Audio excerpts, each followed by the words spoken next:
Dharma. Please pick up the phone. Dharma. Please pick up the phone. Dharma. Please pick up the phone. Dharma. Please pick up the phone. Dharma. Please pick up the phone. Video को like करो, channel को subscribe करो, comment करके बताओ आपको ये video कैसा लगा, कौन सा पार्ट है जो आपको इस वीडियो में अच्छा लगा या फिर कौन सा पार्ट है जो आपको इस वीडियो में अच्छा नहीं लगा। अगर आपको रिंगटोन पसंद आई या फिर आप भी ऐसा कौन सा रिंगटोन बनवाना चाहते हो तो आप हम पे कमेंट कर सकते हो। हम आपके लिए रिंगटोन बना के चैनल पर अपलोड कर देंगे।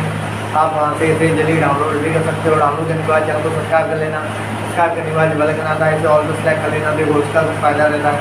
जब भी हम वीडियो डालते हैं तब आपको वीडियो पहुँच जाता है। यानी कि अगर मैं सरल भाषा में बताऊँ तो आपको पता चल जाता है कि हाँ भाई वीडियो आ चुका है। तो बस वीडियो को लाइक करो, चैनल को सब्सक्राइब करो, हम आपको मिलेंगे नेक्स्ट वीडियो में।